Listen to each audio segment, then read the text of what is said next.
masih di rumah atau yang masih di jalan. Assalamualaikum warahmatullahi wabarakatuh. Waalaikumsalam warahmatullahi wabarakatuh. Innal hamdalillah nahmaduhu wa nasta'inuhu wa nastaghfiruh wa na'udzu billahi min syururi anfusina wa min sayyiati a'malina. Asyhadu an la ilaha illallah wahdahu la syarika lah wa asyhadu anna Muhammadan abduhu wa rasuluhu la nabiyya ba'd. Allahumma salli wa sallim wa karrim wa barik ala sayyidina Muhammadin wa ala alihi wa ashabihi ajma'in, amma ba'd. Faqad qala Allah Ta'ala fi kitabihil karim, a'udzu billahi samiil alim minasy syaithanir rajim. Sabiqu ila magfiratin min rabbikum wa jannatin arduha ka'ardis samaa'i wal ardh. Sadaqallah wa qala Nabi sallallahu alaihi wa alihi wasallam, may yuridillahu bihi khairan yuwaffiqhu fid-din. Sadaqallah wa sadaqa Rasulullah sallallahu alaihi wa alihi wasallam, wa nahnu ala dzalika minasy syahidin wasyakirin walhamdulillahi rabbil alamin. Yang saya hormati dan yang kita muliakan bersama Ketua DKM Masjid Jami Rawdatul Jannah Bapak Haji Harimunah, kita doakan dulu keluarga besar beserta yang saya cintai segenap para jamaah. Mudah-mudahan seluruhnya yang hadir maupun yang sedang dalam perjalanan, insya Allah selalu selamanya dirahmati Allah, selalu selamanya diridhoi Allah, selalu selamanya dicintai Allah, selalu selamanya dimuliakan Allah di dunia wal akhirah. Pertama dan paling utama di kesempatan yang mulia, kita sejenak memanjatkan puji syukur kehadirat Allah Subhanahu wa Ta'ala, karena berkat karunia Allah, berkat anugerah Allah, berkat kasih sayang Allah, kita diizinkan masih dapat mengisi kehidupan dengan berbagai macam pengabdian dan kebaikan. Wabil khusus kita bertakarrub kepada Allah di pagi yang mulia ini. Mudah-mudahan diri kita dan keluarga diizinkan menjadi hamba yang ahli syukur, yang mudah-mudahan syukur kita akan mempermudah menuju ridho dan surganya Allah. Salawat seiring salam semoga Allah yang Maha Agung Allah sampaikan kepada yang mulia Kanjeng Rasulullah Nabi Allah Muhammad sallallahu alaihi wa alihi wasallam. Mudah-mudahan kita dan keluarga diizinkan menjadi umat pilihan beliau, menjadi manusia pilihan di hadapan Allah, dan menjadi hamba terbaik. Itu harapan kita. Kemudian juga mudah-mudahan kita diizinkan mendapatkan syafaat, dan juga mudah-mudahan syafaat kita menjadi wasilah hidup kita semua selamat dunia akhirat. Baik para hadirin hadirat jamaah yang berbahagia, sejenak sebelum kita memulai pelajaran, terlebih dahulu mari kita sama-sama membuka acara kita dengan membacakan dulu Ummul Quran, Ummul Kitab, Suratul Fatihah. Mudah-mudahan barokah surah yang sangat agung dengan barokah surah yang sangat istimewa, surah terunggul yakni Al-Fatihah.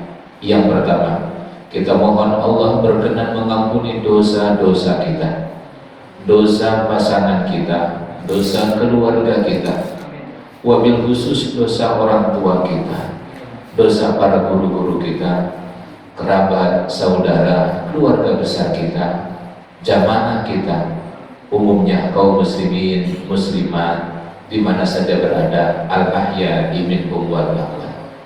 Yang kedua, semoga Allah selamanya menuntun, membimbing kita menjaga kita dan menyelamatkan kita di dunia dan di akhirat.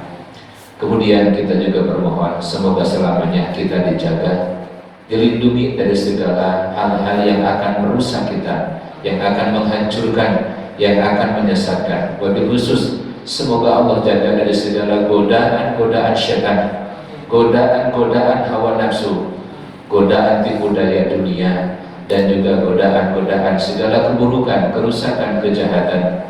Wabil khusus semoga Allah menjaga dari segala bala, segala musibah, segala bencana, segala wabah, agar hidup kita bisa istiqomah dalam mengabdi kepada Allah. Yang terakhir, semoga kita diizinkan sisa umur jadi ahlul ibadah yang istiqomah sampai wafat husnul khatimah, dan diizinkan sebelum wafat bisa melaksanakan ibadah haji dan juga umrah dengan rezeki yang mudah insyaallah. Ala hadhihi niyyah nas'aluka al-ijabah wa ila hadratin nabi al-fatihah.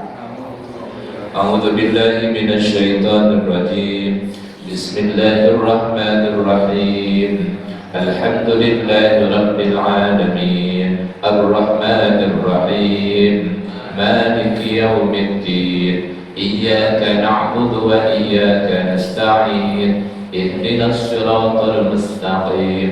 Siratal ladzina an'amta 'alaihim ghairil maghdubi 'alaihim waladdallin. Amin. Rabbik bidana wa daina amin. Baik para hadirin, mari kita sama-sama lanjutkan pelajaran kita.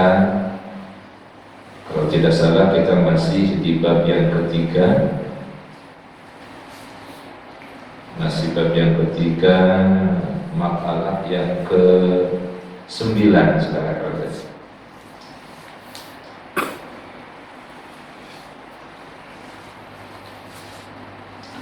Bismillahirrahmanirrahim.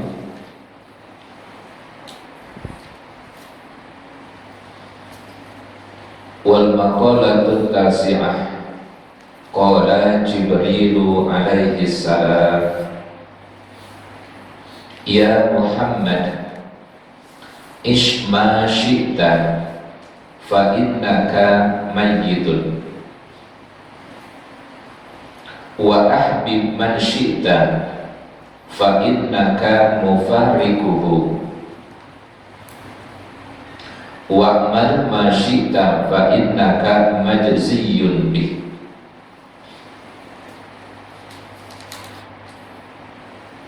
Qala telah berkata Jibrilu, malaikat Jibril alaihi salam,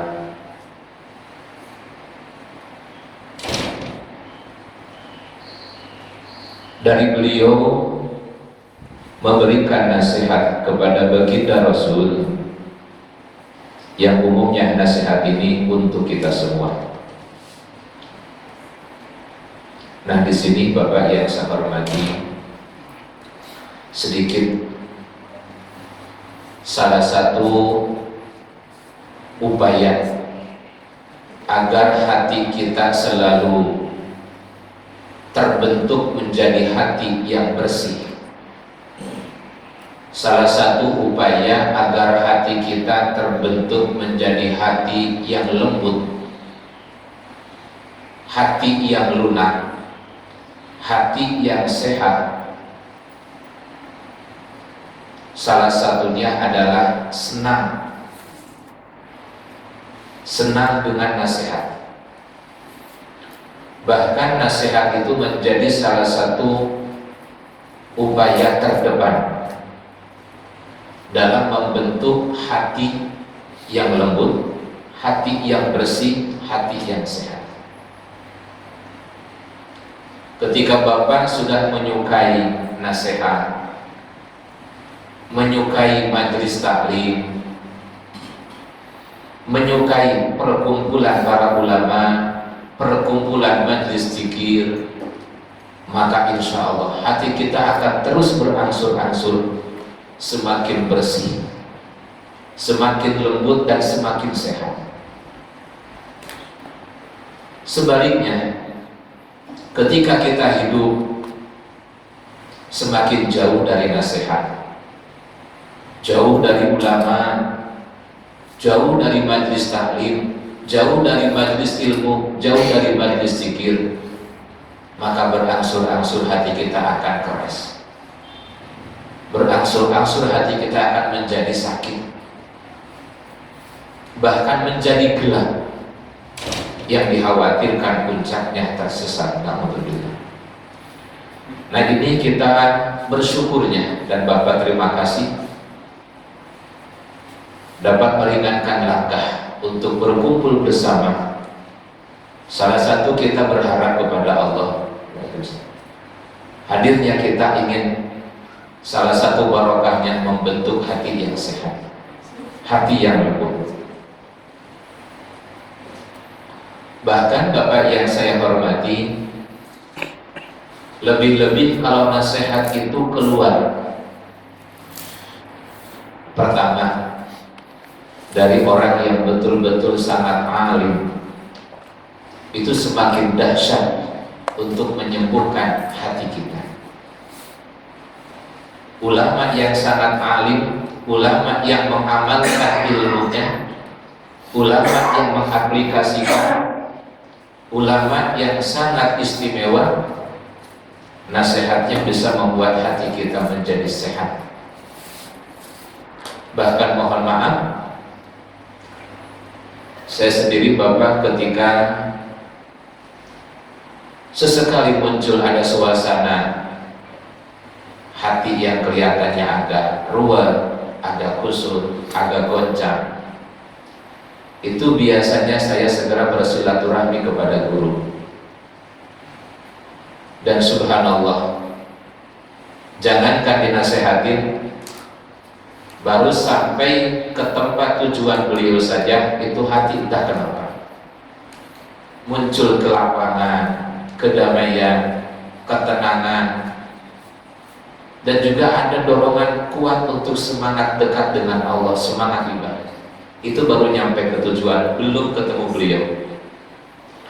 Inilah barokahnya kita rindu dengan orang-orang istimewa.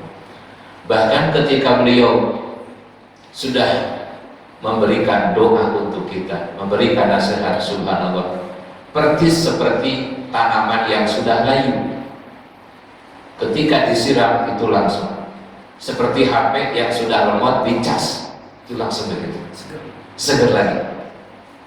Itu yang saya rasakan selama ini Bapak. Ketika kondisi kadang suka tiba-tiba terganggu, tergoda oleh urusan duniawi, maka segera jumpai ulama, ahli nasihat. Nah, ini pun insya Allah kita semuanya akan mendapat nasihat. Yang ini datangnya bukan dari saya. Ini nasihat datangnya dari Jibril alaihi salam, yang kemudian diterima oleh baginda Rasul, yang kemudian juga disampaikan lagi kepada kita lewat jalur para ulama. Nasihatnya yang pertama, ya Muhammad, ish ma syi'ta fa innaka mayyitun. Hiduplah sesukamu, silakan hidup. Mau kayak gimana, silakan. Keinginanmu akan seperti apa, silakan. Mau dibangun seperti apa hidupmu, silakan. Tapi ingat nanti akan mati. Maksudnya kita hidup dalam kondisi apapun ujungnya mati. Mau jadi apapun kita hidup ujungnya mati. Mau punya apapun ujungnya mati. Ya Pak, ujungnya kita mati. Banyak orang yang mati-matian. Waalaikumsalam. Banyak orang yang mati-matian mengejar jabatan, tapi di penghujung jabatan kematian. Bahkan tidak sedikit belum sampai di ujung jabatan sudah mati. Banyak orang memperjuangkan untuk mengejar kekayaan. Begitu sudah di penghujung, di puncaknya kita kaya, mati. Bahkan tidak sedikit belum kaya sudah mati. Itu kondisi hidup kan. Banyak orang yang memperjuangkan punya keturunan, disiapkan sehebat mungkin, pendidikannya setinggi mungkin, dengan harapan anak tersebut nanti akan membahagiakan.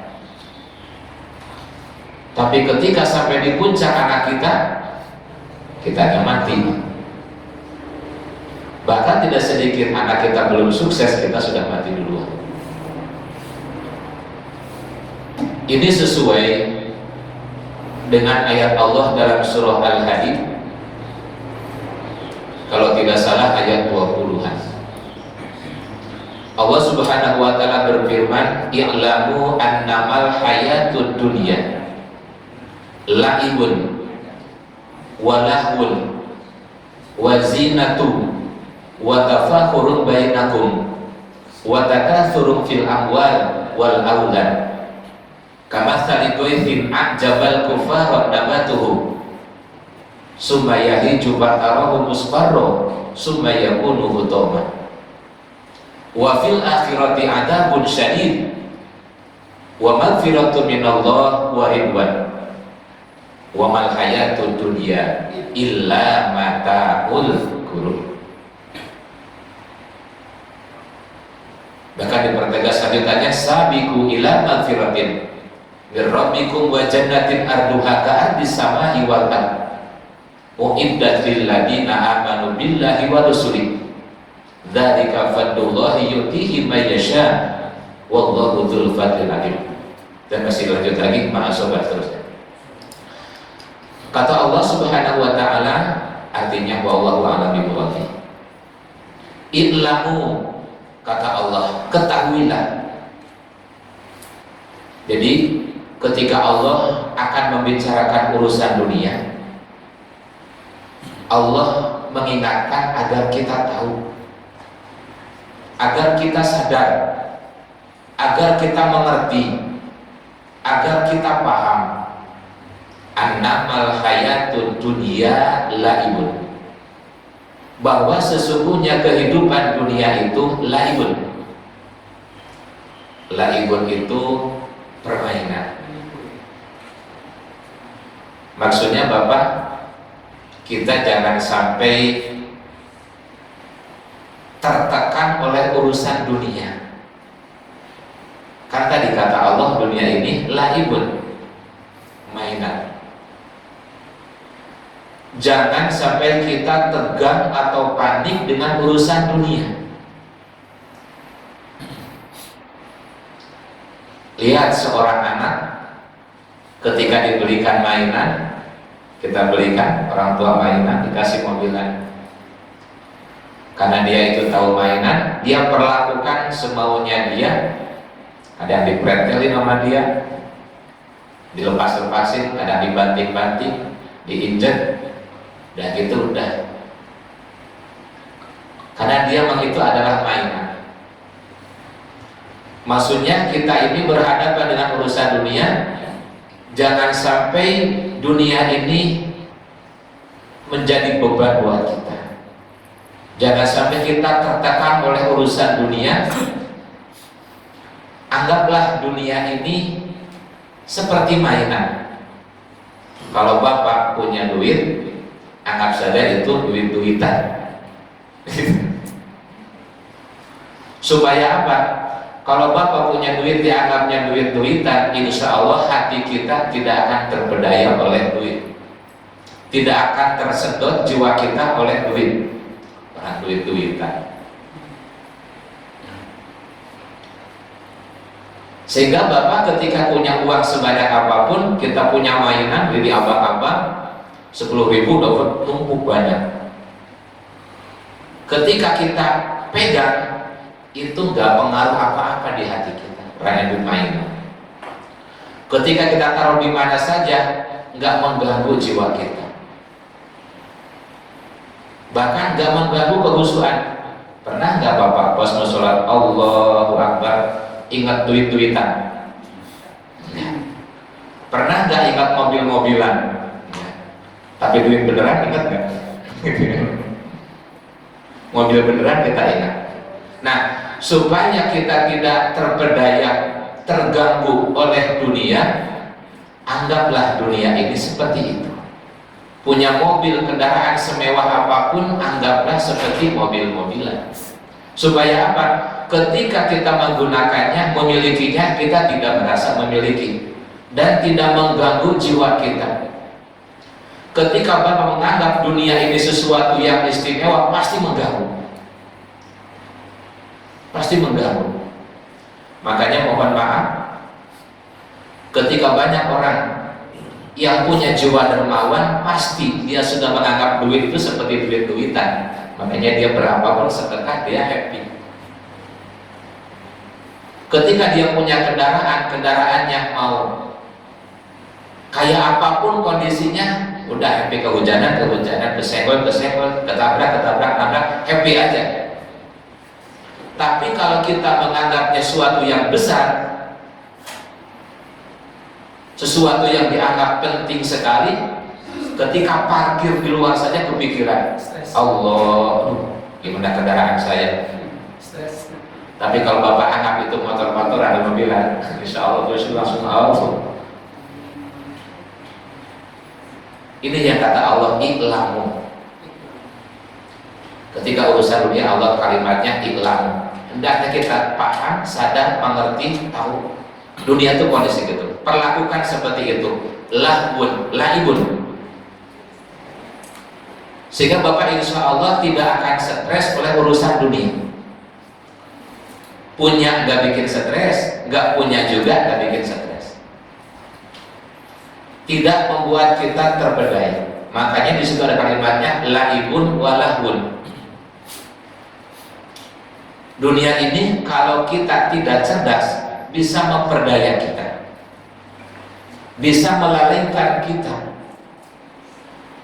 Banyak orang saking pentingnya mementingkan urusan dunia, saking mementingkannya, sampai ibadah saja dari mulai takbir sampai salam dunia yang berpikir, saking pentingnya. Bahkan sampai ketika hadir di majelis ilmu pun dari mulai berangkat masih mikirin dunia. Sampai ceramah ustaz mau kayak apapun uraiannya tuh mental, karena di situ di jiwanya didominasi oleh keduniawian. Tidak fokus karena terhalangi. Bahkan seandainya Bapak mencoba berzikir sebanyak apapun berzikir, tapi ketika kita masih dikuasai oleh keduniawian, ya jangan jauh-jauh. Mohon maaf Bapak yang saya hormati, ketika Bapak menganggap penting sesuatu, urusan ini saja ketika penting, itu bisa menjadi pengganggu kita. Lagi sedang sholat, kapan HP diganti baru, itu bisa muncul ketika dianggap penting. Kapan ganti kendaraan, itu muncul. Ini maksudnya maunya Allah, jangan sampai dunia ini berbagai macam kejadian dunia, berbagai macam warna-warni suasana dunia, berbagai macam dunia, jangan mengganggu satu fokusnya kita, jangan mengganggu konsentrasi kita. Yang tujuan utama kita adalah wa ma khalaqtul jinna wal insa illa liya'budun. Allah ingin di dunia ini menjadikan sebagai sarana ibadah. Jadikan sarana ibadah. Kemudian ayat tersebut dilanjutkan oleh Allah, wa tafakhurun bainakum wa takathurun fil amwali wal aulad. Dunia ini bisa menjadi penyebab orang itu terpedaya hingga dia fokus kepada bermegah-megahan. Hidup ini mengejar untuk bermegah, untuk berbangga-bangga. Padahal tidak ada perintah sama sekali dari Allah untuk bermegah-megahan, untuk berbangga-banggahan. Tapi kalau dikasih oleh Allah jadi orang hebat, ya nggak apa-apa. dikasih rezeki banyak, alhamdulillah, jabatan tinggi, tapi jangan dijadikan target hidup itu.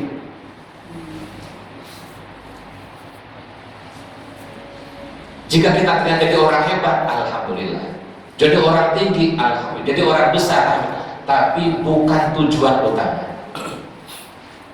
Fokus wa ma khalaqtul jinna wal insa illa liya'budun. Justru jabatan kita, harta kita, kekayaan kita untuk sarana mempermudah menunjang ibadah kita. Wa takatsuru fil amwali wal aulad. Bahkan kata Allah, di dunia ini banyak orang yang berlomba-lomba memperbanyak kekayaan dan juga memperbanyak keturunan yang tujuannya untuk kembali lagi gua gitu loh. Nah gitu ke sana ujung. Ini kebanyakan. Nah maunya Allah di situ dalam ayatnya, kamatsali ghaithin a'jabal kuffar nabatuhu summa yahiju musfarraq summa yakunu hutam. Keadaan dunia, mohon maaf tadi Bapak ada yang terlewat, laibun walahun wazinah. Dunia ini perhiasan. Jangan kaget kalau Bapak lihat dunia ini makin akhir makin menakjubkan. Bagi orang yang terpedaya, bagi orang yang tidak terpedaya mah biasa baik. Karena tadi dunia ini laibun. Segemerlap apapun biasa saja bagi orang yang tidak terpedaya. Tapi ketika terpedaya, warna-warni keindahan dunia itu menyilaukan, bahkan melalaikan, bahkan membuat terpedaya. Sehingga mohon maaf, tidak sedikit banyak orang ingin terus memperindah dirinya dengan memakai perhiasan sebanyak-banyak. Tidak sedikit banyak orang memperindah tempat tinggal, dibikin seindah-indahnya. Dia berupaya memperindah kendaraan seindah-indahnya. Segala fasilitas miliknya ingin diperindah seindah-indahnya. Sampai dia lupa zakat, sampai dia menjadi bakhil, sampai dia lupa sedekah, sampai dia lupa orang tua. Nah inilah. Kemudian kata Allah tadi, dunia ini bagaikan hujan yang turun, kemudian menyebabkan tanaman-tanaman tumbuhan yang ditanam oleh para petani sehingga tumbuh subur. Ketika tumbuh subur membuat takjub ajabal kufar, membuat takjub para petani. Para petani takjub melihat tumbuh-tumbuhan tadi, tanaman-tanaman tumbuh subur, begitu indahnya pemandangan, apalagi sudah terlihat warna hijau merata. Ketika tumbuh bunga-bunga, tumbuh buah-buahan, kemudian dia panen. Ketika dia sudah terlihat muncul warna kuning, ketika sudah menguning, kemudian lama-lama dia layu, kemudian hancur, habislah tanaman itu. Ketika sudah habis, tanaman kemarin seperti tidak terjadi. Yang menakjubkan tadi seperti tidak terjadi sebelumnya. Artinya apa? Dunia sehebat apapun, semegah apapun, seindah apapun, sebanyak sebesar, segemerlap apapun dunia, semuanya akan lewat. Ketika sudah lewat, seperti tidak terjadi sebelumnya. Contoh, Bapak dulu mati-matian mengejar pacar Bapak, kayak apa dulu cantiknya? Sekarang masih ada nggak kecantikannya? Masih ada ya, alhamdulillah ya. Kalian sudah nggak ada. Sekarang kan ada yang tinggal tuanya. Insya Allah mudah-mudahan istri kita cantiknya bertahan ya sampai surga, amin. Karena ada yang sudah berubah. Kapan berubah? Kebanyakan berubah kecantikan ketika punya anak. Di situ apalagi kalau anaknya tiap tahun lahir, itu cepat. Yang lebih cepat lagi suaminya nyusahin mulu, itu lebih cepat hilang cantiknya. Nah, udah tua. Begitu sudah hilang, seperti belum ada kecantikan, sudah tidak ada. Sebelumnya menakjubkan, sekarang menyebalkan, kadang begitu. Insya Allah keluarga kita akan menyenangkan. Begitu juga mungkin ibu, dulu pacar kita, suami kita, pasangan kita waktu muda kayak apa gantengnya, gagahnya, membuat kita para istri terpedaya, ya kagum, takjub kegantengan kegagahannya. Sekarang ya sudah loyo, sudah lesu, sudah letoy, gitu. Mana dulu kekuatan yang dulu, kegagahan dulu mana, sudah nggak ada. Sekarang tinggal sisa. Itulah dunia. Makanya ketika Bapak lihat pada sejarah, dulu ketika zaman Fir'aun, kayak apa Fir'aun dia, merasa hebatnya, merasa gagahnya, merasa paling, bahkan sampai ngaku sebagai Tuhan.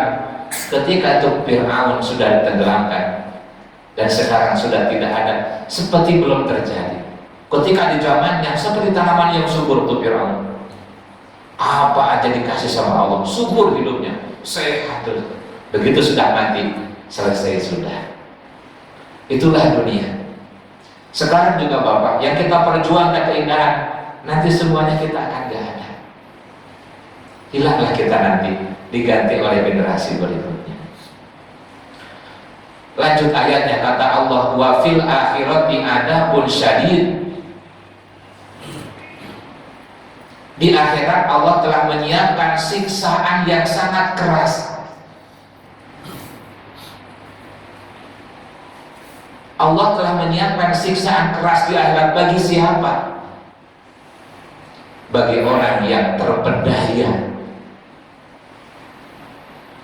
yang terpedaya oleh urusan dunia. Dunianya menyebabkan lupa Allah. Itulah dunia yang akan menjadi siksa. Dunia yang menyebabkan lupa hukum-hukum Allah, lupa aturan-aturan Allah, terlalaikan oleh dunia. Sampai lupa kewajiban. Ketika Allah atur, gak mau diatur, karena dia sudah diatur oleh dunia. Lebih memilih diatur dunia daripada diatur sama Allah. Gak mau disuruh oleh Allah, dia lagi memilih disuruh oleh dunia. Dia susah dipanggil oleh Allah, lebih memilih panggilan dunia. Inilah yang akan menjadi siksaan dunia. Bahkan dunia yang dia genggam, yang dia perjuangkan, sampai lupa akhirat. Kalau dia itu nanti akan mati. Bahaya besar kalau orang hidup sampai lupa mati. Saya berharap Bapak semua yang hadir jangan sampai lupa mati. Sesuatu yang hak, yang pasti akan terjadi, pasti mati, harusnya jangan sampai lupa. Tapi saya sendiri pun sering lupa. Cuma ingatin Tuhan ya. Biasanya Bapak Ibu kapan ingat mati? Biasanya kita itu baru ingat mati satu, kalau ada orang meninggal. Innalillahi, Allah, siapa tuh orang mati? Baru ingat. Ya Allah, mati tuh orang. Kapan lagi kita ingat mati? Ketika kita berziarah, baru ingat mati. Makanya mungkin kalau ada orang di masjid lingkungan kita jarang ada pengumuman innalillahi, kok sepi ya, nggak ada yang meninggal, jadi nggak ingat mati. Maka beruntung kalau banyak innalillahi Pak, jadi banyak ingat. Tapi kedua, kita bakal ingat mati itu ketika kita ziarah. Maka sempatkanlah ziarah supaya ingat mati. Kapan lagi kita ingat mati? Ketika Bapak di tempat tumpukan baju kita paling atas tersimpan kain kafan, insya Allah ingat mati. Tapi kalau Bapak nyoba-nyoba, nanti bini kita ketakutan. Bapak ini ada aja waktu di situ, bikin orang takut aja, nah gitu mungkin. Atau mungkin bapak sendiri yang ketakutan kapan di neraka? Ada yang sudah nyiapin kapan apa di sini di rumahnya? Kalau bisa dari sekarang harus sudah punya. Ya, saya sarankan bapak harus sudah punya dari sekarang. Pemikiran ya.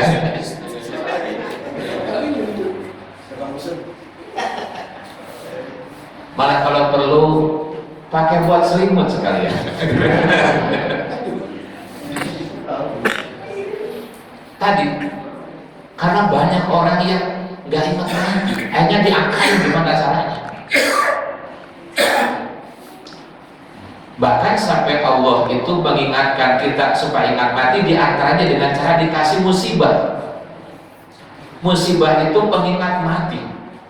Ketika ada gempa, baru ingat, ya Allah, musibah, banyak orang meninggal, baru ingat. Ketika ada penyakit, baru ingat mati. Nah itu saya sarankan kalau bisa ingat mati kita jangan nunggu gempa dulu dah. Karena sudah pasti penyebab gempa itu banyak orang yang sudah lupa. Seperti seorang anak yang keasikan main lupa pulang kan disentil. Jam berapa ini nak? Aduh ibu, ya Allah udah maghrib. Nah, saat ini juga gempa terus bertubi-tubi. Ini sudah terlalu banyak orang yang lalai. Sudah terlalu banyak orang yang lupa.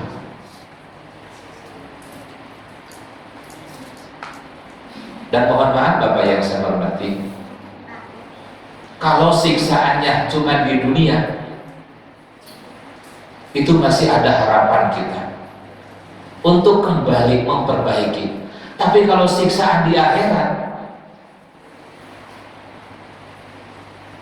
siksaan di dunia, kita masih banyak obat, banyak dokter, banyak yang nolong, banyak yang bantu, banyak yang peduli, sehingga siksaan kita yang dirasakan agak ringan. Tapi kalau di akhirat, siapa yang akan nolong kita?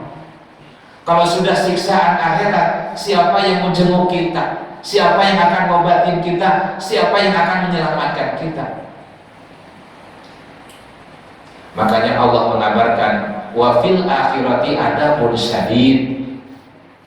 Siksaannya ada kalimat syadid, keras sekali kalau sudah di akhirat. Kalau sudah di akhirat itu keras siksanya. Jadi kalau Bapak milih siksa, jangan di akhirat. Kalau boleh minta di dunia saja. Kalau Bapak merasa punya dosa, punya maksiat, kalau mau disiksa, minta disegerakan. Tapi kalau saya minta jangan ada siksaan dunia maupun akhirat, minta langsung maafin aja. Itu kalau doa saya. Gitu Pak ya. Allah sendiri yang mengajarkan di Quran ada. Ini Bapak Ibu boleh silakan. Ini doa supaya kalau kita punya khilaf, punya salah, jangan disiksa. Tapi minta Allah langsung maafin aja dah, langsung ampuni dah. Allah kan maha baik.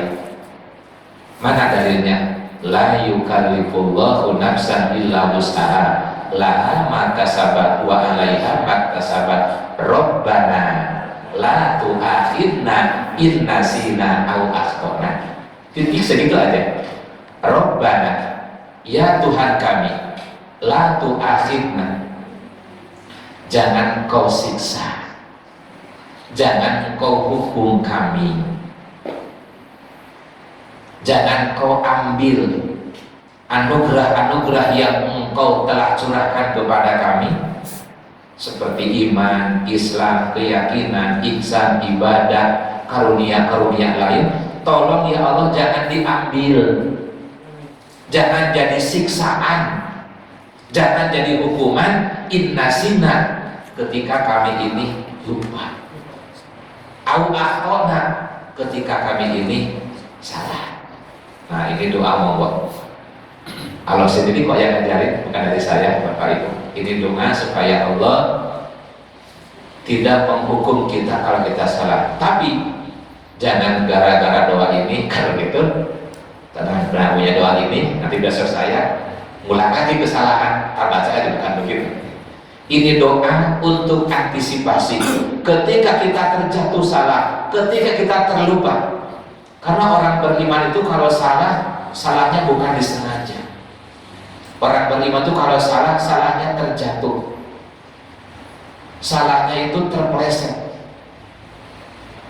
Insya Allah kita seperti itu Bapak. Karena yang paling susah ditobatin ketika orang itu bikin dosa dirancang, diprogram. Nanti besok judi di mana ya? Nah itu diprogram. Besok saya berzina dengan siapa ya? Nah, gitu. Itu yang itu yang agak susah ditobatin. Tapi ketika terpeleset, wa fil akhirati adzabun syadid. Kalau sampai kita siksaannya di akhirat dan Allah tidak memaafkan kita dan Allah tidak mengampuni kita, siapa yang bisa nahan siksaan Allah? Siapa yang akan sanggup menerima siksanya Allah? Nabi mengabarkan dalam kitab Tanbihul Ghafilin, siksaan paling ringan di akhirat. Ini sebatas info, takut di antara Bapak ada yang mampir, tapi saya berharap tidak ada. Jangan Bapak ya, jangan mampir. Kalau cuma lihat doang monggo, tapi mampir jangan. Kata Rasul, yang paling ringan siksaan, seseorang hanya disuruh memakai sandal jepit yang sudah direndam dari sekarang, sudah direndam neraka jahanam. Itu siksaan paling ringan. Dipakailah sandal tersebut, tapi sandal itu mampu membuat otaknya mendidih. Itulah yang paling ringan. Kita tidak tahu apakah kita termasuk punya dosa berat atau ringan. Kalau makin berat, tinggal dikalikan. Semakin berat, semakin besar, semakin berat. Semakin besar dosa kita, semakin berat siksa. Makanya Bapak yang saya hormati, kalau kita sudah terlanjur banyak dosa, mohon untuk tidak dilanjutkan banyak dosa. Segera hentikan dosa kita.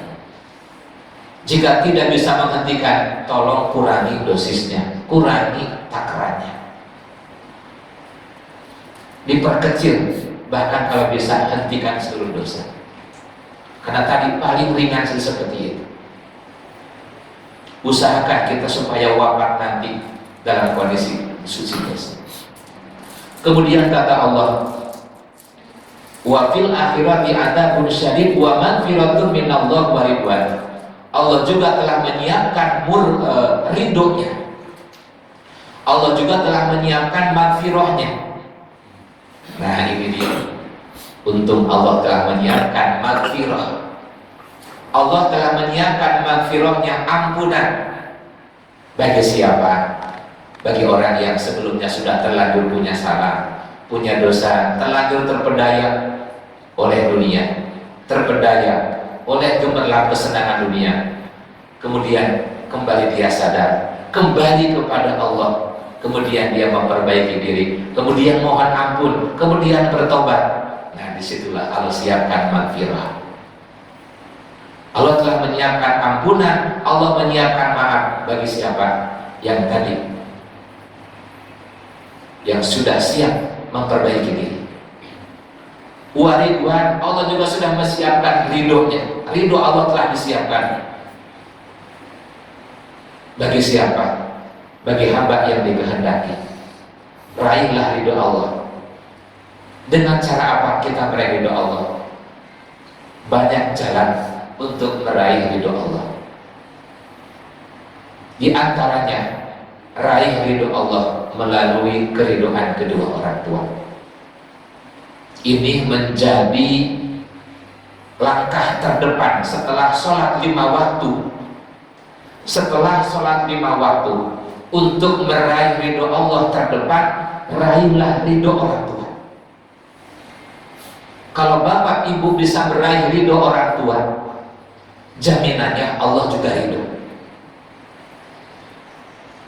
Saya ulangi, ketika bapak ibu meraih ridho kedua orang tua, jaminannya Allah ridho. Hadisnya jelas kalau ini. Ridho Allah fi ridhol walidain, wa sukhtullah fi sukhtil walidain. Ketika bapak bisa meraih ridho orang tua, ibu bisa meraih ridho orang tua, Allah pun ngikut. Kalau Allah ridho, nah ini nanti keistimewaan. Yang kedua, usahakan jemput ridho Allah dengan sifat ridho kita. Jemput ridho Allah dengan sifat ridho. Bangun jiwa ridho dalam hati, karena Allah akan ridho kepada orang yang hidupnya selalu ridho. Kalau bapak ingin diridhoi Allah, kunci yang kedua setelah sholat, ridho orang tua, kemudian ridhoi hidup kita. Apapun perjalanan hidup, ridhoi. Apapun kejadian hidup, ridhoi. Apapun nasib hidup, ridhoi. Apapun jatah hidup kita, ridhoi. Mau manis kayak hidup kita, mau pahit rasa hidup kita, ridhoi. Di situ Allah ridho. Radhiyallahu anhum wa radu an. Ya ayyatuhan nafsul mutmainnah irji'i ila rabbiki radiyatan mardiyah. Ketika kita ridho, Allah ridho. Nah, ini salah satu mungkin amalan yang tidak mudah. Setelah sholat, jemput lewat orang tua dulu. Orang tua jemput ridhonya. Usahakan bapak, karena tidak mudah kita ingin menjadi anak yang soleh. Ciri anak itu mendapat ridho orang tua. Nah, ini cirinya Pak. Ciri anak itu mendapat ridho orang tua. Orang tua itu senang dengan kita. Senang ketika ingat kita, senang dia. Itu ciri orang tua itu. Asal ingat kita, dia senang. Ketika mendengar suara kita, dia senang. Itu ciri ridho orang tua. Ketika kita hadir di hadapannya, dia senang. Ciri ridho. Ketika kita memberi berapapun, dia senang. Ciri orang tua ridho. Dan ciri orang tua kita tidak ridho. Ini cirinya. Ketika dia ingat kita, dia langsung nyesek. Ketika orang tua kita ingat kita, langsung nyesek. Ciri orang tua kita nggak ridho. Ketika disebut nama kita di sampingnya, dia langsung tambah nyesek. Ciri orang tua tidak ridho. Ketika orang tua dikasih sama kita, dia nggak terhibur, bahkan terlihat seperti kecewa. Ada apa ini? Di situ orang tua tidak ridho. Ketika kita hadir, kehadiran yang membuat tambah sakit. Ketika kita bersuara, bercakap, membuat orang tua langsung jantungan. Ini ciri kita tidak mendapat ridho orang tua. Kalau kondisi kita jadi anak seperti itu, naudzubillah min dzalik, Allah pun tidak akan ridho. Kenapa orang tua seperti itu? Bisa jadi karena kita ada perilaku, ada sikap, ada tindakan yang membuat orang tua kita tidak suka kepada kita. Gak mungkin orang tua ujuk-ujuk tidak suka. Gak mungkin ujuk-ujuk nyesek. Pasti ada sikap kita, perilaku kita yang menyakiti, yang melukai.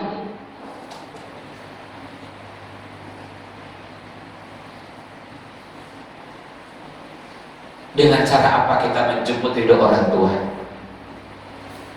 Banyak jalan. Intinya, bangun. Silahkan bapak dan ibu, suami istri, berkomunikasi, didiskusikan, didialogkan bagaimana agar kita dengan orang tua dan orang tua bisa ridho kepada kita. Karena ketika orang tua ridho, di situ Allah ridho. Kalau Allah sudah ridho, Allah karim, Tidak ada manusia yang paling bahagia jiwa, yang paling lapang dadanya, yang paling tenang hidupnya, kecuali orang yang hidupnya sudah meraih ridho orang tua dan ridho Allah. Beres urusan. Kalau yang dua tadi dapat. Tapi siap-siap, ketika orang tua kita murka, orang tua kita benci kepada kita, Allah juga marah, Allah juga murka, Allah juga benci. Siap-siap dada kita akan dipenuhi penuh dengan hal-hal yang menyesakkan dada, yang akan menyempitkan jiwa, yang membuat kita akan tersiksa. Ini ngerinya kita mendapat murka, dan ini istimewanya kita mendapat ridho orang tua dan ibu. Allah karim. Kalau Allah sudah ridho Bapak Ibu, kalau sudah ridho, masa orang yang diridhoi masuk neraka? Ada nggak orang masuk yang diridhoi masuk neraka? Nggak ada, kecuali satu. Siapa yang masuk neraka diridhoi? Yaitu malaikat yang jaga. Siapa? Malaikat Malik, atau sebut dengan malaikat Jabaniyah. Malaikat ini walaupun neraka beliau happy. Kenapa happy? Mendapat ridho Allah. Andaikan Bapak juga dapat ridho harus masuk neraka, neraka tidak akan berani membakar orang yang dapat ridho Allah. Neraka tidak akan membakar, tidak akan berani, jangankan membakar, mendekat pun tidak akan berani. Neraka tidak akan sanggup ketika orang itu mendapat ridho Allah. Surga akan terbuka semuanya bagi orang yang mendapat ridho Allah. Tidak akan berani pintu-pintu surga tertutup ketika yang hadir di hadapan pintu itu orang yang diridhoi Allah. Allahu Akbar. Ini keistimewaan. Sebaliknya, orang yang dimurkai Allah, orang yang dimurkai Allah, Allah tidak akan menerima ibadah orang yang dimurkai. Salah satu penyebab munajat doa itu terhalang, Allahnya marah, lagi marah karena ulah kita. Ketika sampai di akhirat, itu neraka. Ketika melihat orang yang dimurkai Allah, hampir-hampir mau meledak itu api neraka. Ketika rombongan orang yang dimurkai sudah di dekat, itu neraka apinya segera melahapnya, segera menyiksanya. Kalau itu wajah-wajah orang yang dimurkai Allah. Dan ketika mencoba orang dimurkai akan didekatkan ke surga, surga akan terkunci serapat-rapatnya, tidak akan dibiarkan masuk surga, tidak akan bisa masuk orang yang dimurkai, karena orang yang masuk hanya orang yang sudah mendapat ridho. Inilah Bapak yang saya hormati, wa maghfiratun minallah wa ridwan, harus kita perjuangkan untuk meraih ampunan dan ridho Allah.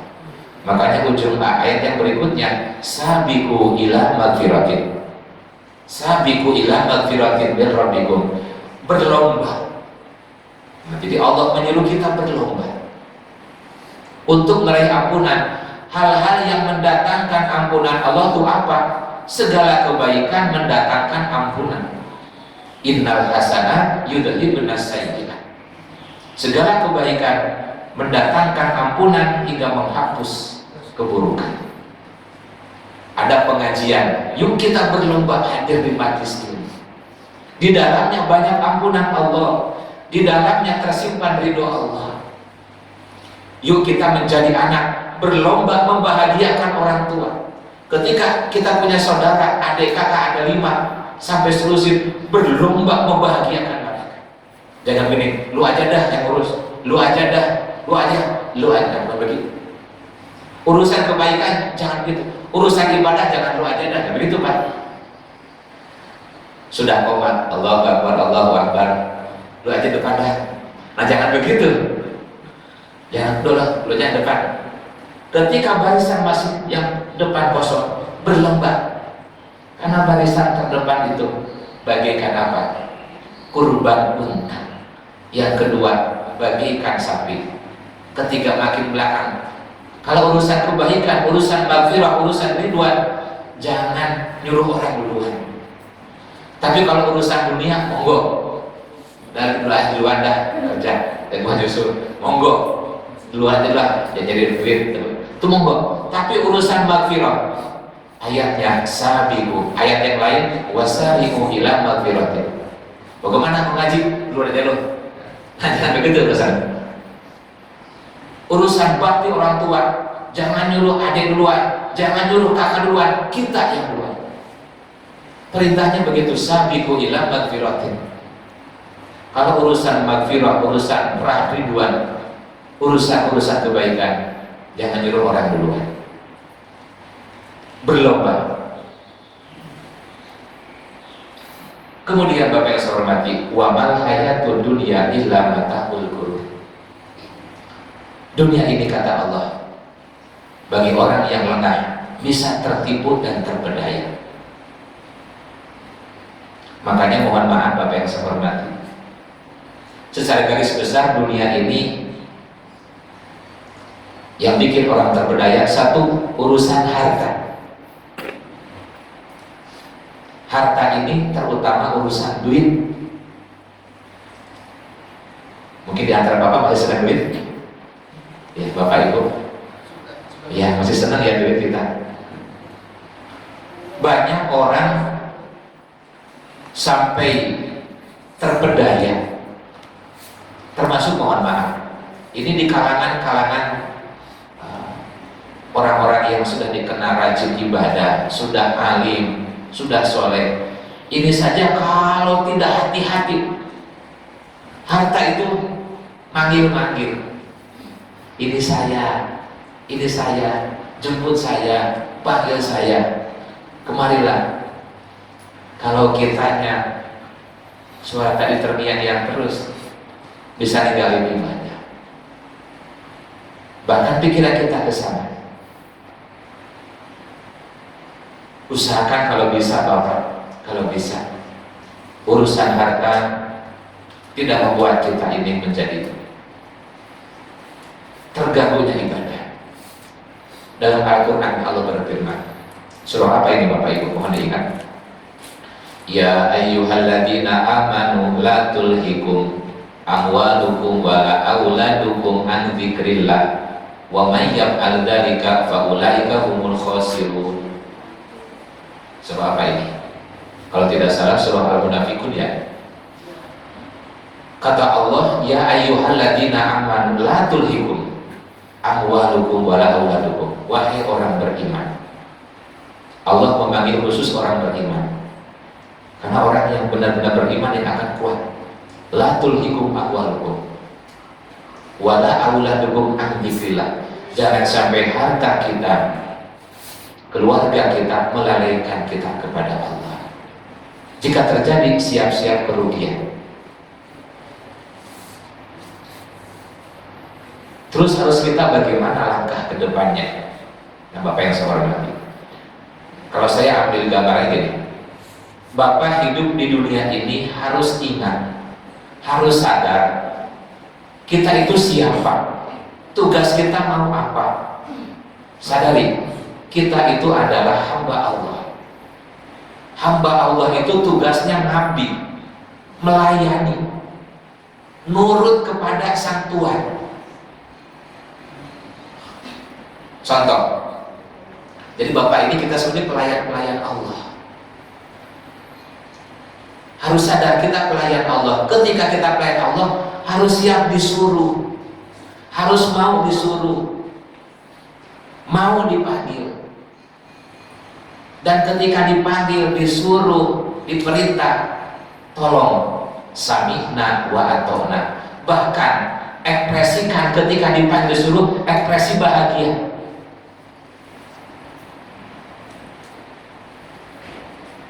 Bapak, Ibu punya pelayan, ketika dipanggil dianya lelet. Senang nggak punya pembantu gitu? Mbak, Mbak, Mbak, Mbak,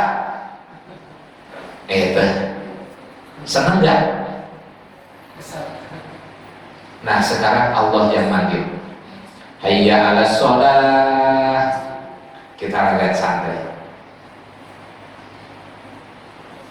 Gimana Allah selaku Tuhan kita? Kata Allah ngaji, kitanya lelek santai. Untung gak dipecat sama Allah. Ibu saja kalau punya pelayan yang dipanggil lelek mulu, saya yakin gak lama tuh pelayan di rumah kita. Kalau pelayan dipecat sama kita masih banyak tuan-tuan yang lain. Nah kalau kita dipecat sama Allah, ya Tuhan dari kemana? Tuhan cuma Allah Subhanahu wa Ta'ala. Wa ilahukum ilahu wahid.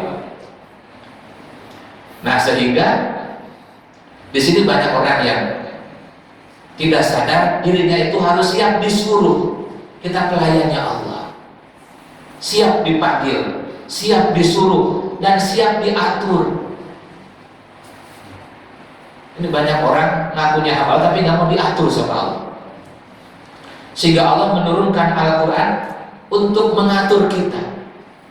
Allah menurunkan Rasul untuk menjabarkan aturan-aturan Allah. Kemudian diperjelas oleh para ulama untuk menjelaskan seluruh aturan-aturan Allah. Banyak orang yang berani melanggar, gak mau diatur.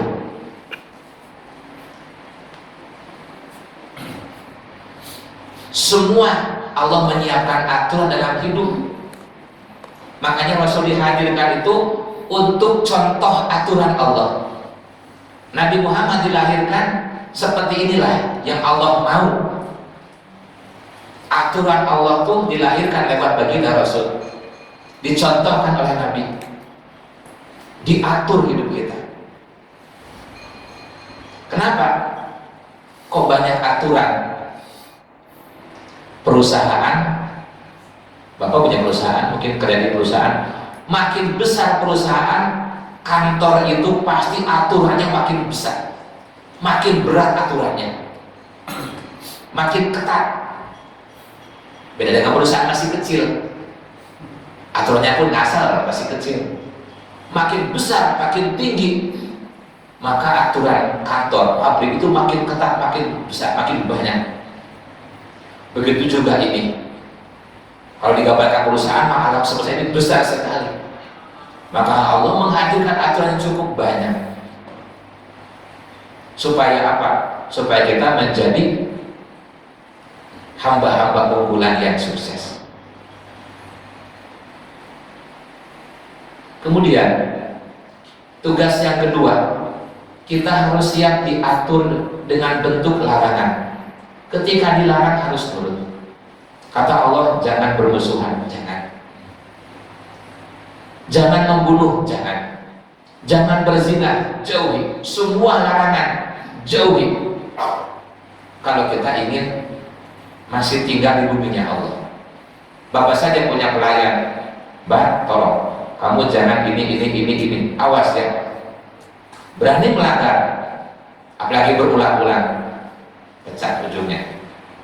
Kita juga setiap larangan Allah kita terus sadar kalau Allah yang sudah pecat kita. Makanya yang paling ditakuti oleh para wali-wali Allah, yang paling ditakuti oleh para wali-wali Allah, ulama-ulama Allah, adalah takut kalau Allah itu marah.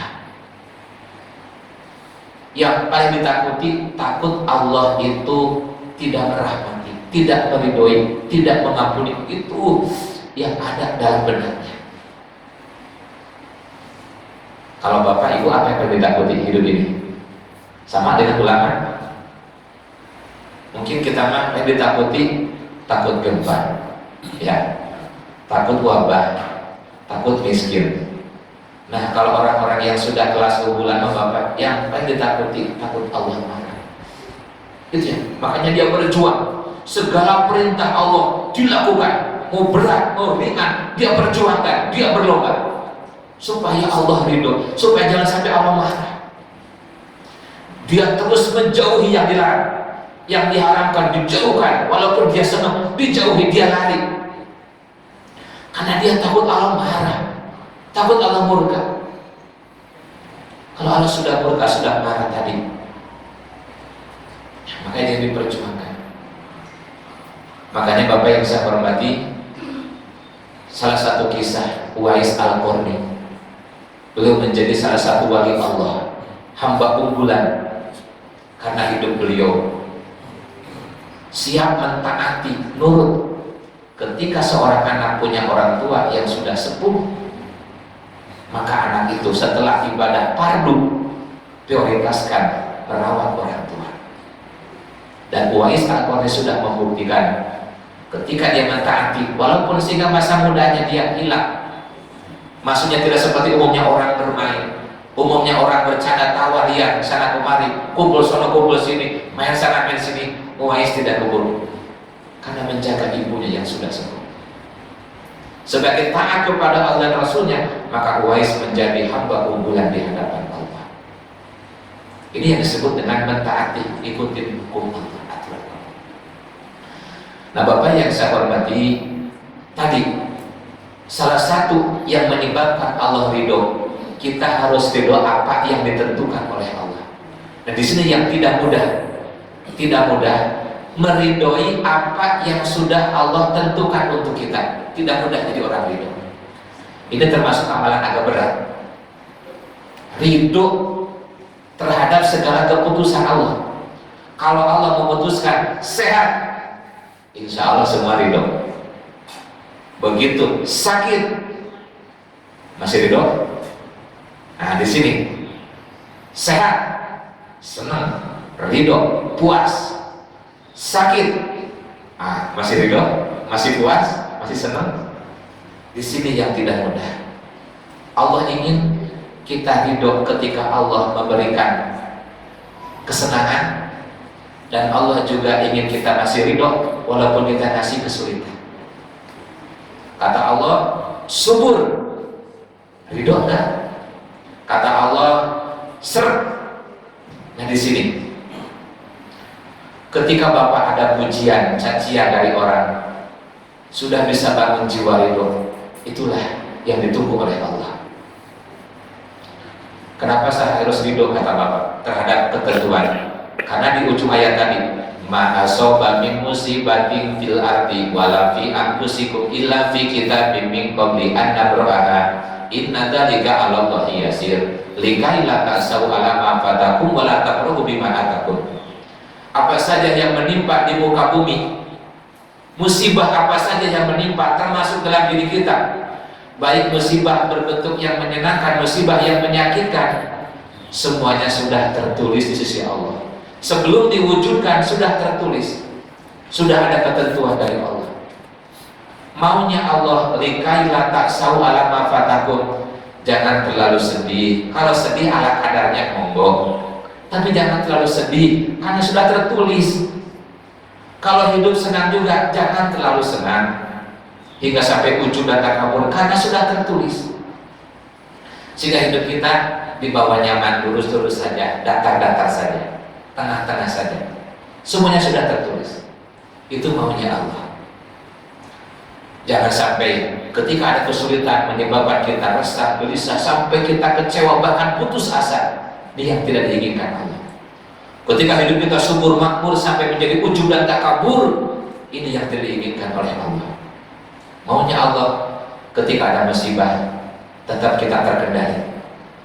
Ada rezeki lebih subur, tetap terkendali. Makanya kata Nabi, ajaban li amril mukmin. Takjub kalau ada orang beriman itu. Kenapa? Karena orang beriman, musibah maupun kenikmatan, dua-duanya di hadapannya sama saja. Dua-duanya tetap menyenangkan, dua-duanya menghibur. Kenapa? Semuanya ciptaan Allah, semuanya ketentuan Allah. Ketika kita kecewa terhadap musibah, sama dengan kecewa terhadap yang menciptakan musibah. Jangan kecewa kepada musibah ya Bapak. Jangan kecewa ketika sakit. Jangan kecewa ketika rezeki sedikit. Jangan kecewa ketika ada orang yang menyakiti, melukai. Semuanya ujian. Pandanglah semuanya tadi, dunia ini permainan. Ketika ada yang bilang jelek, anggap saja. Kan ibu kita sering gendong kita sambil, si jelek dari mana? Si jelek. Kita tahu itu ibu kita bohongan. Dia jelek itu bohongan. Karena seringnya si ganteng dari mana? Nah, ketika ada orang bilang kita jelek, menghina kita, ya kayak tadi aja pandangan kita, supaya tetap biasa saja. Insya Allah ketika Bapak sudah ridho terhadap segala ketentuan yang manis maupun pahit dari Allah, maka Allah akan ridho. Kalau ridho, insya Allah hidup kita akan segera bahagia dunia dan akhirat. Tadi hadis kata Nabi, Isma sita fa innaka mayyitun. Kita akan mati. Usahakan Bapak persiapkan bekal. Dan PR kita nanti kalau wafat, target kita mati satu. Usahakan Bapak nanti kalau wafat, usahakan dalam kondisi husnul khotimah. Usahakan, harus diperjuangkan. Target kita ingin husnul khotimah. Yang kedua, perjuangkan agar mati ini dalam kondisi tertib. Kalau Bapak mati, tertibkan mati kita. Yang ketiga, usahakan mati kita dalam keadaan penuh dengan barokah dari Allah. Seperti apa wafat husnul khatimah? Orang yang husnul khatimah adalah orang yang wafat membawa iman, membawa Islam, dan membawa pahala. Itulah yang husnul khatimah. Matinya bawa iman, bawa Islam, bawa amal soleh, husnul khatimah. Siapa orang yang matinya tertib? Nah ini, banyak orang yang wafat tidak tertib. Saya sarankan Bapak Ibu kalau wafat yang tertib. Seperti apa wafat yang tertib itu? Wafat yang tertib, sebelum Bapak wafat, semua urusan dengan Allah sudah tertunaikan semua. Jika Bapak punya hutang kepada Allah, bayar. Kalau Bapak punya hutang kepada sesama, bayar. Itu namanya wafat tertib. Jangan sampai kita wafat masih punya hutang banyak kepada Allah, punya hutang banyak kepada manusia. Itu tidak tertib wafat. Yang kedua, wafat tertib itu kita sudah islah, sudah membereskan semua urusan. Satu, islahkan kita dengan istri kita, hak dan kewajiban sudah tunai. Yang kedua, islah dengan orang tua, hak dan kewajiban kita orang tua sudah tunai semua. Islah dengan keluarga, hak dan kewajiban kita pemimpin kepada keluarga sudah tunai. Hak dan kewajiban dengan tetangga sudah hak tunai semua. Semua beres. Itu namanya tertib wafat. Sehingga jangan sampai kita wafat masih punya kasus dengan anak, wafat punya kasus sama orang tua, wafat masih punya masalah dengan tetangga, wafat masih musuhan dengan ini. Itu namanya wafat tidak tertib. Kemudian usahakan kita semoga wafat dalam kondisi penuh dengan barokah. Seperti apa ciri wafat yang penuh barokah? Mungkin Bapak belum pernah ya minta doa sama orang supaya wafat itu berkah. Nabi yang mengajarkan, di antara doa Nabi supaya wafat berkah, Allahumma barik li fil maut wa bima ba'da maut. Ya Allah, berkahilah kematian saya dan berkahilah sesudah kematian saya. Ini doa Nabi yang diajarkan kepada Imam Ali. Jadi yang wafatnya berkah. Ketika Bapak wafat, kebaikan terpancar di sekitar kematian kita. Cirinya seperti anak-anak kita semuanya sabar. Itu ciri mati barokah. Anak-anak keluarga pada ikhlas kepergian kita. Mereka nangis sebatas tangisan sayang, bukan tangisan marah, bukan tangisan emosi. Itu mati penuh barokah. Ciri mati berkah Bapak, yang menjenguk begitu banyak dan mereka merasa kehilangan kepada kita. Kemudian mereka banyak yang mendoakan, banyak yang mensolatkan, banyak yang mengantar jenazah kita. Ini ciri wafat kita penuh barokah. Bahkan ciri dalam barokah, harta yang dibagikan pun, warisan yang dibagikan menyebabkan tercipta persaudaraan di antara keluarga. Itu wafat penuh barokah. Tapi yang tidak barokah, ketika mati anak yang satu ngamuk, yang kedua teriak-teriak, yang satu macam siapa yang bunuh bapak gua, siapa yang matiin ibu. Naudzubillah. Bahkan yang satu pun anak gak ada yang doain. Naudzubillah.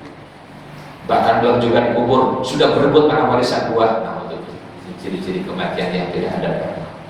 Ciri wafat yang barokah di alam barzahnya, mendapatkan kemudahan-kemudahan, kebaikan-kebaikan.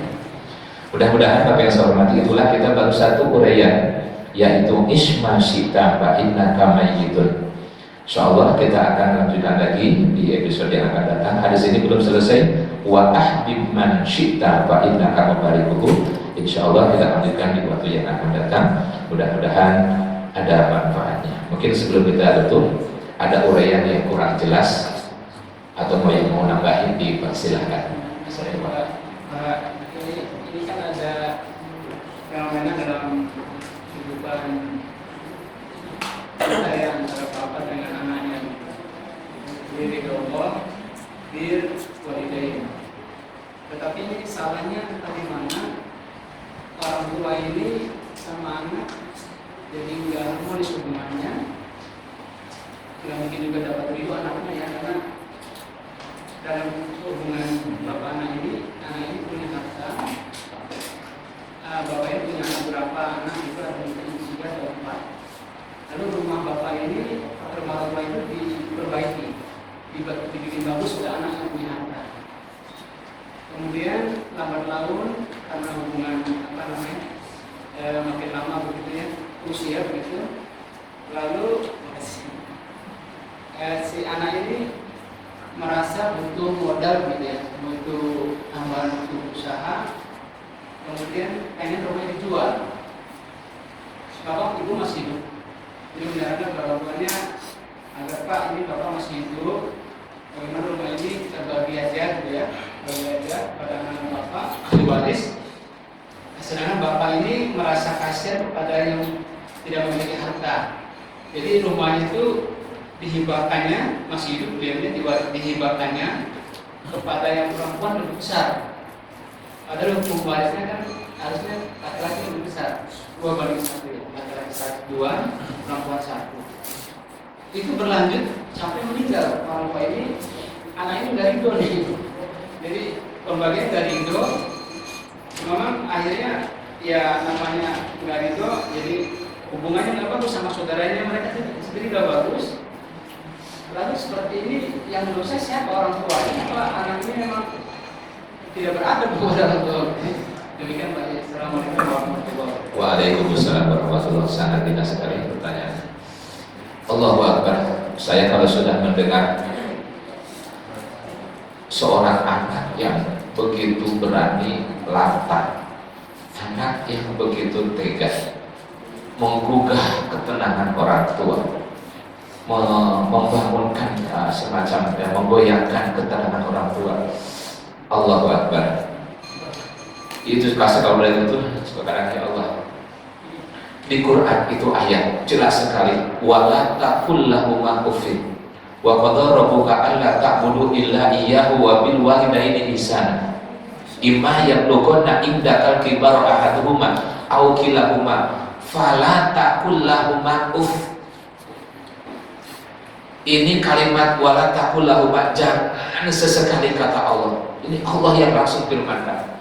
Wala taqul lahuma, jangan sampai kita ada kata-kata yang itu semacam seperti apa tadi?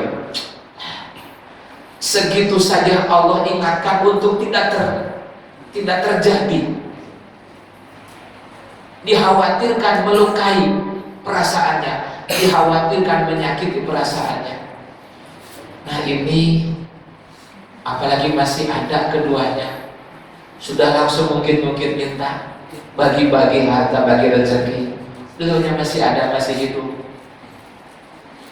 Allah karim. Saya yakin kalau anak yang soleh tidak akan berlaku seperti itu, tidak akan bersikap seperti itu. Anak yang soleh sangat menjaga perasaan, sangat dijaga perasaan, sangat dijaga perasaan orang tua. Itu kalau anak yang soleh.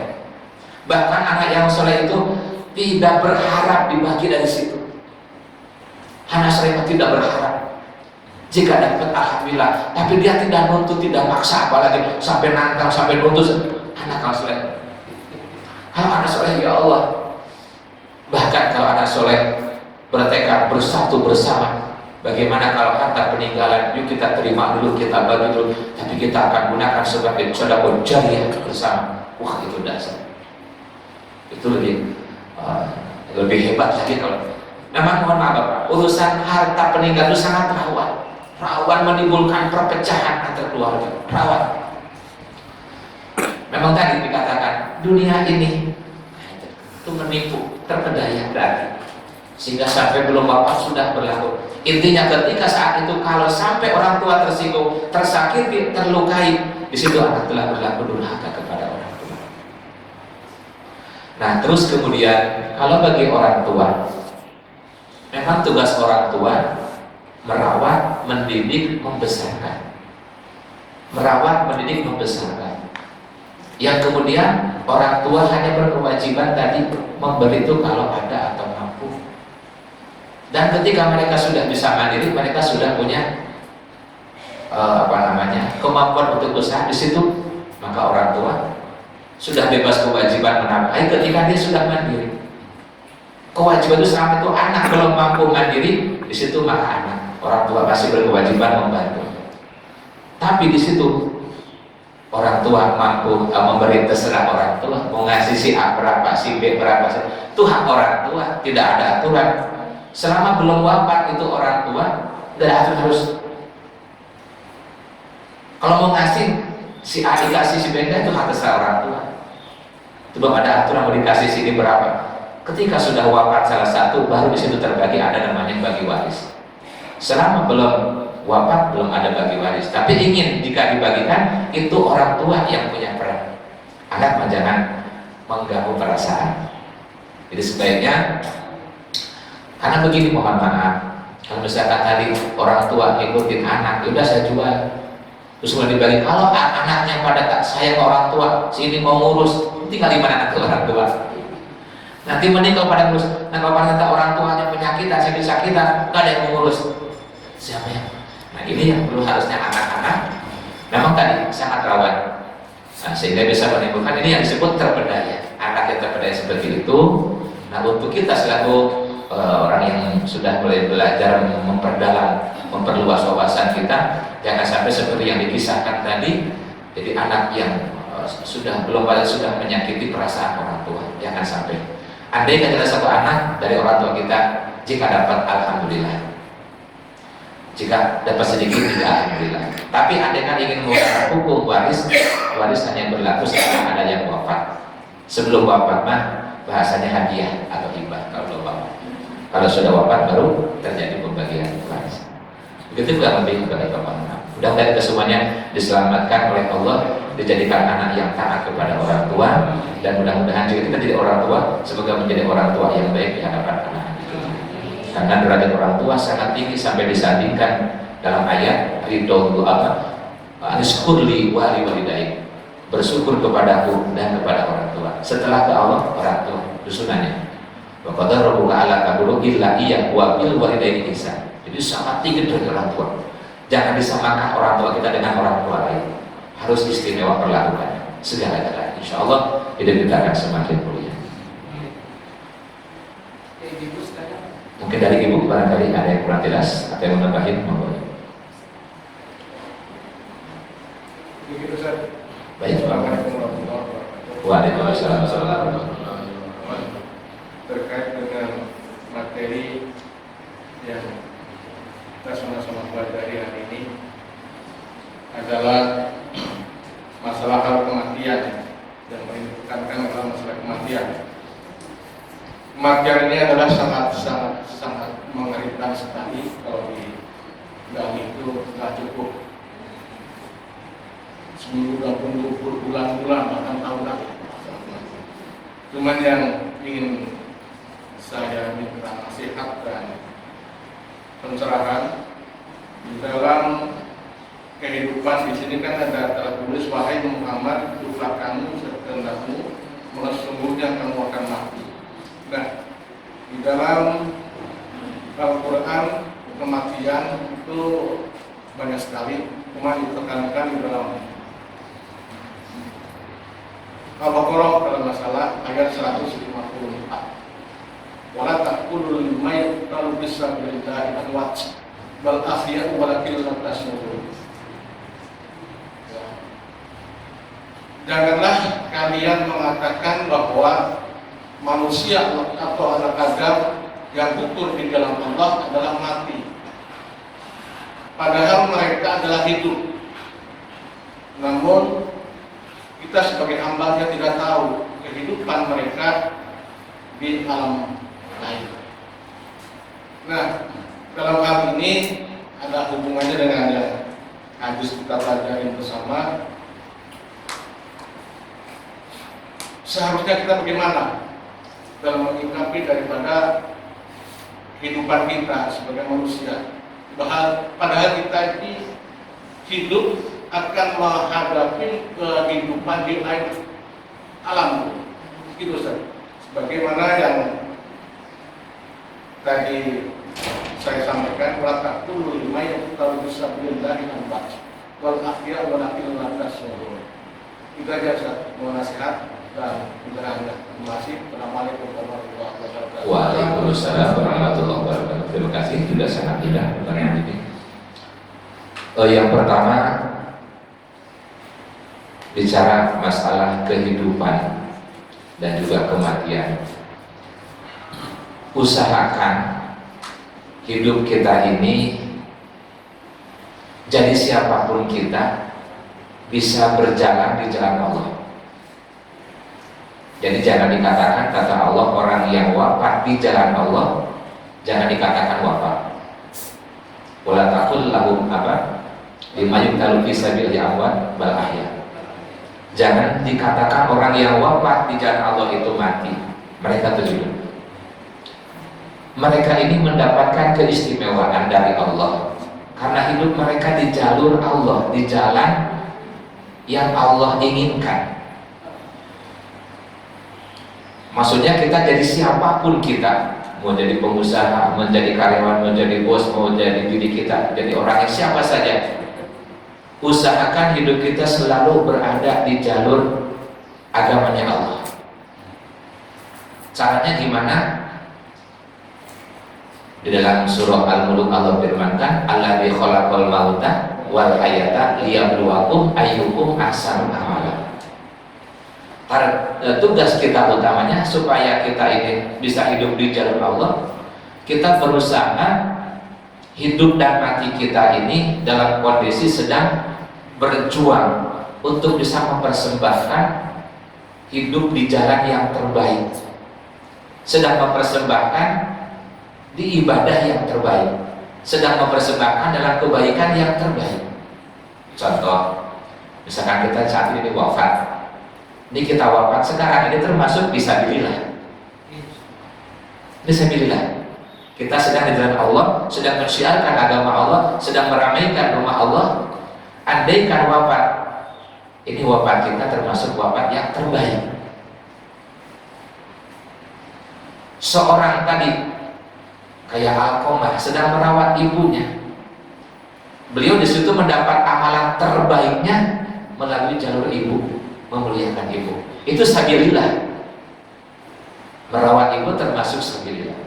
Ketika ada orang sedang menolong orang yang kena musibah, kena gempa, beliau juga ikut kena gempa. Itu juga termasuk sabilillah. Kenapa?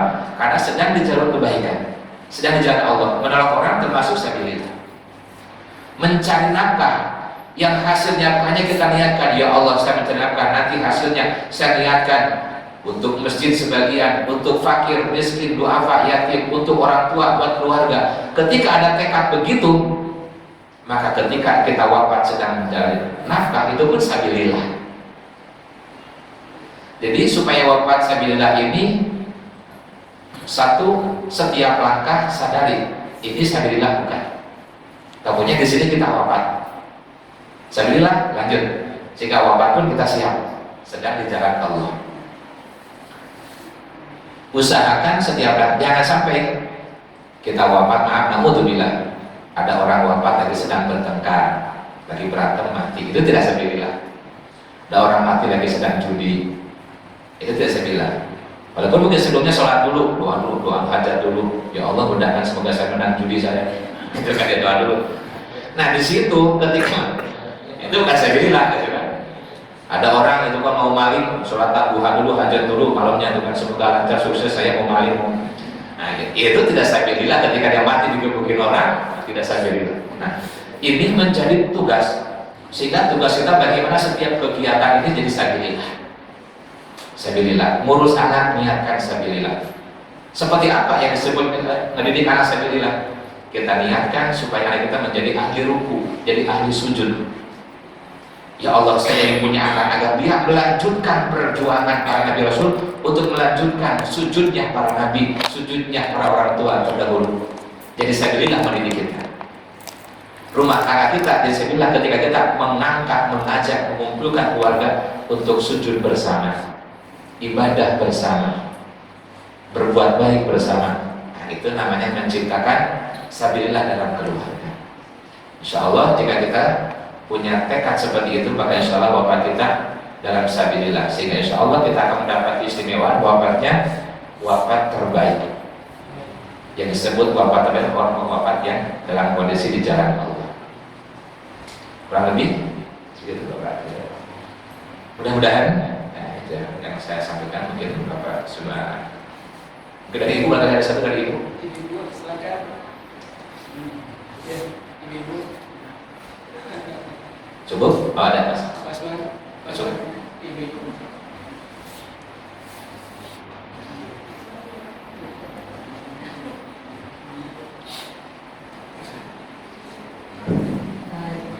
Ya, assalamualaikum warahmatullahi wabarakatuh. Waalaikumsalam. Ini masih tentang ego dari orang tua. Bagaimana kalau seandainya kalau kita membuat sedih orang tua yang tidak sengaja, misalnya Ustaz, orang tua itu sedih, misalnya bukan karena kita melawan atau membentak beliau, tapi sedihnya mungkin karena melihat keadaan kita, misalnya mungkin kita kekurangan gitu. Apakah ini termasuk kita tidak mendapatkan ridho dari orang tua? Kemudian yang berikutnya, tadi Pak Ustadz juga menyampaikan kita ridho terhadap segala keputusan dan ketetapan Allah. Nah, ridho berarti ridho yang dimaksud di sini sama dengan ikhlas ya Pak Ustadz. Ya, mungkin itu saja pertanyaan saya. Terima kasih. Assalamualaikum warahmatullahi wabarakatuh. Waalaikumsalam warahmatullahi wabarakatuh. Terima kasih, sangat indah pertanyaan Ibu. Yang pertama, selaku anak, usahakan kita selaku anak gimana caranya supaya orang tua itu senang. Di antaranya, kalau ditanya kabar, gimana nak kabarnya? Jangan kasih kabar yang bikin orang tua jadi sedih. Misalkan, Bu, suami saya sekarang ke sini, itu. Usahakan tidak kasih kabar yang bikin orang tua langsung sedih. Aduh, Bu, usaha macet sekarang. Nah, ini jangan diungkapkan kata-kata yang bikin. Aduh, Bu, sekarang saya ke sini penyakit-penyakitan mulu. Usahakan ketika orang tua ngasih nanya berita atau kita mau ngasih kabar ke orang tua, sampaikan berita yang membuat mereka bahagia. Walaupun sedang sakit, gimana ngasih berita yang tidak bikin orang tua itu jadi sakit. Karena kalau orang tua ngasih kita dengar kita sakit, itu pasti selesai terus. Ketika kita kabarin kita susah, itu pasti ikut susah langsung. Ketika kita kabarin orang tua kita, rumah tangga kita itu berantem mulu, itu pasti langsung raba. Jadi gimana caranya ibu menyampaikan berita ke orang tua tentang kondisi kita? Itu atur kata-katanya, cari yang terbaik yang bisa agar tetap dia terjaga. Contoh, misalkan ibu lagi sedang sakit, ibu nanya dari kamu, gimana kabarnya kan? Insya Allah ibu mudah-mudahan selalu sehat. Itu lebih aman. Insya Allah ibu. Katanya dengar kamu sakit, ya dikit Bu, nyebatin. Nah gitu bahasa. Ambil cari bahasa yang bikin orang tua terjaga. Nah jadi di antara sikap kita, namun jika kita diketahui, ternyata orang lain ada yang ngasih kabar, rumah tangga kita itu susah, di rumah kondisinya melarat, kondisinya penyakitan, kondisinya menderita, banyak musibah, banyak cobaan. Orang lain kasih kabar ke orang tua kita jadi sedih, itu mah tidak termasuk, karena itu bukan ulah kita, karena itu ulah orang lain yang kasih kabar tentang kita. Karena kita tadi sudah berusaha tidak menyampaikan sesuatu yang bikin orang tua. Tapi kan suka kadang ada juga anak, Apa rumah orang tua itu mustajab, jadi saya ketemu orang tua, iya mustajab. Tapi setelah didoakan orang tua akan terniang berita itu. Misalkan Bu doain saya, suami saya tuh makin kesini makin ini wah makin ngeselin, doain Bu. Iya waktu itu doainnya Ustaz, tapi desak itu ibu akan berlanjut. Itu saya cukup orang tua mah. Insya Allah ibu rumah tangga saya bahagia. Insya Allah doakan saja ibu ya. Mudah-mudahan baik-baik saja, bahagia, sukses, jaya, bahagia saya. Terus kita deklarasi. Nah jadi kalau bukan karena sikap ibu tidak termasuk menyakiti. Terus kemudian kayak tadi apa namanya ridho. Ya. Kalau ikhlas ini kan lebih cenderungnya memang kepada kebaikan yang kita tanam. Kita ibadah ya ikhlas. Kalau ridho ini ibu cenderungnya apa sih mana ridho itu? Ridho itu gini Bu, kalau saya ambil itu yang presinya. Ridho itu hati ibu ada rasa riang gembira. Nah, jadi bisa juga di dalam ridho ini ya ada syukur, ada ikhlas, ada sabar. Jadi saking kumpul ikhlas ridho, nerima. Jadi saking ridhonya sampai dia tuh ada kegembiraan yang kalau bahasa saya itu kan kalau saya contohkan senangnya ibu lagi usaha gimana? Nih dikasih uang 1 miliar, seneng banget, asik, itulah ridho. Nah kalau bisa ibu katanya suatu hari ulang uang di tabungannya 1 miliar hilang, bisa nggak? Hilang, begitu kan ya. Jadi memang sampai ke sini kita agak berat sampai gitu. Jika belum sampai ke level ridho, minimal level ikhlas. Udahlah ikhlasin aja. Nah, gitu. Tapi masih wajahnya, udahlah sabar aja. Tapi masih begini. Kalau sudah berapa ridho mah 8, dapat 8, nggak dapat 8. Dada kita itu, wajah kita tuh tetap lapang, aura gembiranya tuh nggak hilang, tidak terpengaruh oleh apapun. Nah ini ridho, memang kelas ridho ini kelas tertinggi. Karena tidak mudah untuk menjadi orang yang, tapi kita akan terus berjuang. Maka diuraikan ini mudah-mudahan menjadi usaha kita agar kita menjadi orang yang masuk kelompok yang diridhoi Allah. Jadi walaupun kita belum sanggup Pak Wirasa, karena mohon maaf, saya sendiri pun belum sanggup, tapi usahakan dalam 1 hari. Misalkan dari pagi sampai siang masih ridho apapun yang terjadi. Pas sore nyesek, nanti sore gagal. Tapi dari pagi kita udah sukses tuh. Buru-buru bangun lagi. Hanya 1 jam kita sempat tidak ridho, tapi 12 jam kita ridho. Nah, kita masih punya keuntungan kelebihan. Nanti akan berapa kadar ridho kita dalam keseharian. Cuman Allah itu baru akan mengetahui ridho enggaknya ketika diuji. Kalau orang dikasih senang mah semuanya pasti ridho. Sehat, ridho. Uangnya banyak, ridho. Jabatannya naik mulu, ridho. Keluarganya bahagia, ridho. Ketika dibalik, nah di situ kita harus siap. Bentuk dibalik itu tadinya sehat jadi penyakitan, tadinya rezeki banyak jadi seret, tadinya dimuliakan jadi dihinakan. Nah di sini perlu kita mempersiapkan mental yang kuat, kesabaran yang dalam, keikhlasan yang dalam, hingga sampai bisa membangun jiwa kita. Lagi-lagi tidak mudah Bapak Ibu untuk sekelas kita ini, tapi kita jangan kecil hati. Di jalan Allah harus terus berjuang. Walladzina jahadu fina lanahdiyannahum subulana. Siapa orang yang terus berjuang di jalan Allah, berusaha terus, nanti insya Allah Allah akan tuntun hingga sampai ke Allah. Walaupun kita misalkan belum ikhlas, belum bisa ridho, belum bisa sabar, teruslah berjuang. Insya Allah mudah-mudahan suatu saat nanti Allah akan mudahkan untuk bisa sampai ke arah sana. Amin ya robbal. Mungkin sementara Bapak Ibu sekian dulu, mudah-mudahan bermanfaat. Kepada Ibu terima kasih.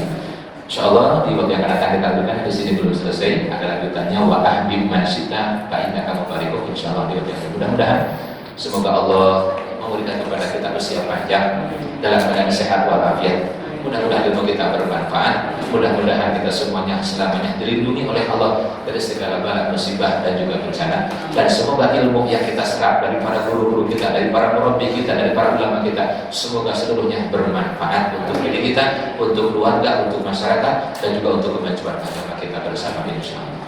Bismillah, alhamdulillah, Allahumma sholli ala sayyidina Muhammadin wa alihi wa sahbihi wa sallim. Allahumma inna nas'aluka ridhaka wal jannah wa na'udzubika min sakhatika wan nar. Allahumma innaka 'afuwwun tuhibbul 'afwa fa'fu 'anna ya karim. Allahumma ij'alna wa auladana wa ahlana wa dzurriyyatana min ahli ilmi wa ahli khair min jumlati ibadika bi rahmatika ya arhamar rahimin. Nawwir qulubana bi nuri hidayatika kama nawwarta bi syamsika abadan abadan. Allahumma a'inna 'ala dzikrika wa syukrika wa husni ibadatik. A'inna 'ala sakaratil maut, hawwin 'alaina fi sakaratil maut wa najata minan nar wa laqina bisa. Rabbana la tuzigh qulubana ba'da idh hadaitana hab lana min ladunka rahmatan innaka antal wahhab ya muqallibal qulub tsabbit qulubana 'ala dinika wa atika subhanaka inni kuntu minadh dhalimin. Rabbana atina fid dunya hasanah fil akhirati hasanah wa qina adzabannar. Ishfi mardona, sembuhkan segala penyakit kami ya Allah dengan kesembuhan yang sempurna. Wa yassir umurana, lancarkan urusan kami ya Allah. Wa balligh maqasidana, sampaikan maksud kami ya Allah. Wa qdi hajatina, cukupi kebutuhan kami ya Allah. Billahi sayyidina Muhammadin sallallahu alaihi wasallam. Wa sallallahu Muhammadin wa alihi wasallam. Walhamdulillahirabbil alamin. Terima kasih. Mohon maaf jika saya terdapat kehilapan kesalahan, tutur kata yang kurang sopan, kurang bijak, kurang tersusun. Sekali lagi mohon maaf yang seluas-luasnya. Assalamualaikum warahmatullahi wabarakatuh.